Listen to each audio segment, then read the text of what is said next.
When you think of goth, what do you think about? Maybe you think of The Cure, maybe you think of the goth kids on South Park, or maybe you think of some local band that never played to more than 20 spooky kids, but had enough eyeliner to headline a stadium. Whatever comes to mind first, I'm sure it's dark, I'm sure it's brooding, and I'm sure there might be just a little bit of a lack of self-awareness. Goth is a subculture that, for all intents and purposes, hasn't changed a whole lot over the years. Sure, it has sidestepped into different directions, like in the mid-90s when 9 Inch Nails brought it to a level of mainstream acceptance that a band like Christian Death would have never even dreamt of, or even wanted for that matter. But at its core, most people that have truly identified with the culture enough to go to a smelly dive bar on a Wednesday night for a goth night would agree some things never change. There's always an anti-establishment attitude, there's always some great music, and there's always a lot of black clothing. So, back in the 1980s, while goth culture was exploding as a vital and important counterculture, another vital and important counterculture was taking shape as well. That's right, otaku culture. As a stark contrast to the goth movement, otaku weren't really in opposition to much of anything, and they didn't care how cool their clothes were. However, they did share one very important thing with the goths. Art was very important to both of these unique groups of people. Sure, the way both of them created it and consumed it was vastly different, but I think both would agree that it was an important and essential part of their lives.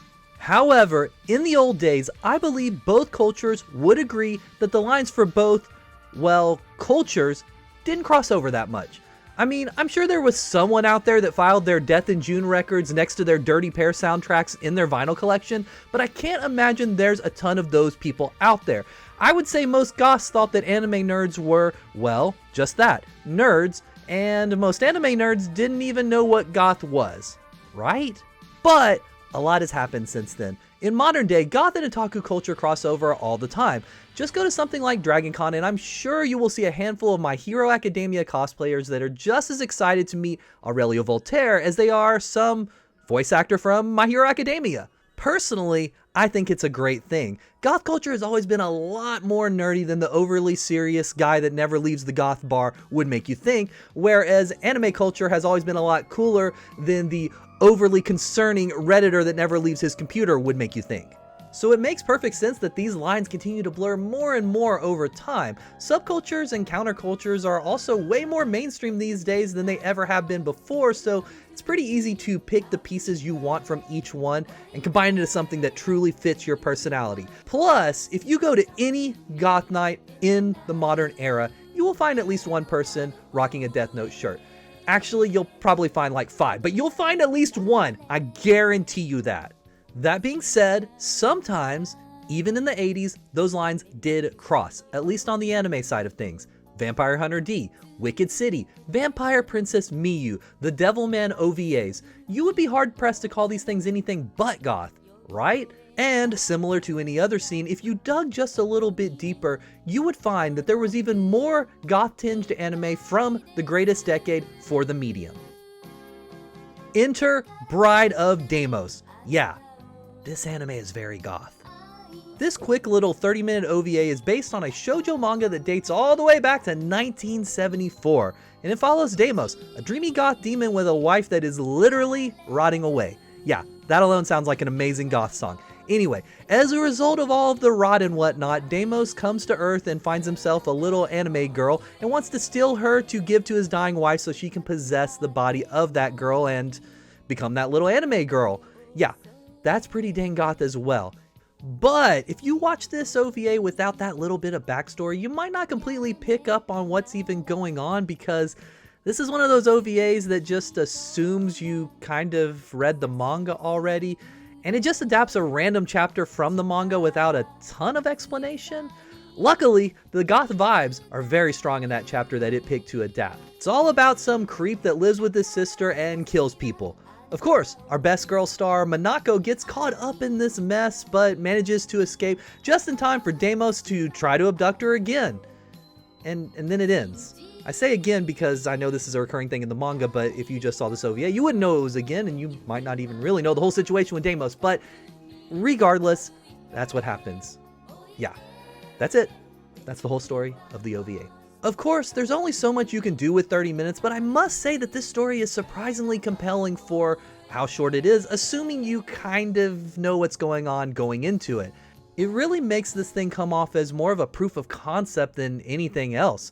Makes you wonder, was this supposed to promote the manga, or were they testing the waters for more OVA episodes, perhaps a TV series? Anything could have been possible, and that's the one thing that sucks about this OVA. There is so much missed potential. This is an awesome little work of a goth anime bliss, and I wanted more. But what exactly makes this OVA so perfect? Well, look at it. The art is great. It really captures that dark vibe, and it looks like it could be playing at any goth club on the wall on any given night. It just feels so depressing, and I love it. The anime has a perfect vibe for a scary party, for Halloween, or even a nice retirement party. It just looks so good, and I have a hard time imagining any self-respecting spooky individual would say it sucked. Plus, some of the images in the more intense scenes are just downright disturbing, and I love it. Madhouse produced this thing, so it really shouldn't be that shocking that it looks so awesome, but I would be shocked if it didn't at least somewhat influence another little anime that came shortly after this one, Demon City Shinjuku. I mean, they came out pretty close to each other, but maybe they were feeding off of each other's energy in the creation process, and they just kind of came out around the same time.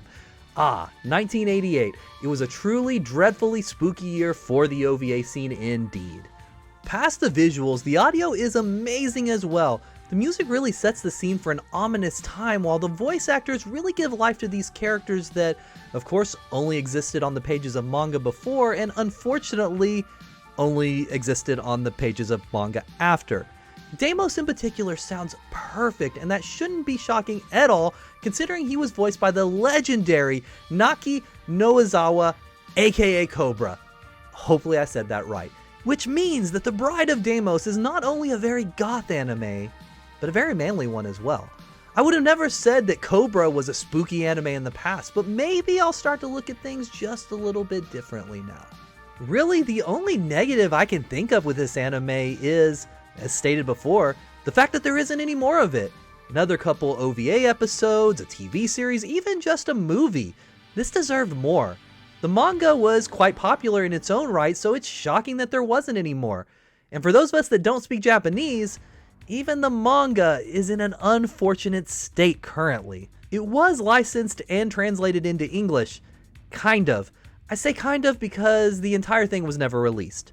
These days, all kinds of older manga series are getting new leases on life with brand new releases, so anything could happen, but as of now, we cannot read the full story in English. And I guess there's always potential for a brand new anime series. I mean, they did remake The Laughing Salesman. So, I guess technically anything is possible, but as of now, I don't see it happening anytime soon. So if you get the chance, I would say it's well worth your time to check out Bride of Damos. It's 30 minutes long. What do you have to lose? It's creepy, it's awesome, and it's oh so macabre, even if it was tragically cut short. Like so many great goth bands that only released an album or two before fading away, the potential was enormous, but never fully realized. So in the end, this anime might have not changed the world like the culture it was part of did, but for me, it certainly left a mark that I won't soon forget. This little anime is great, and again, it is very goth. So the next time you're trying to get some goth baddie who seems to know everything about the culture already, pull this classic out on the next movie night. I promise you will love it. And if she doesn't, you can always follow it up with something truly horrifying, like Chargeman Ken, or Sword Art Online. Don't put her through Sword Art Online, please.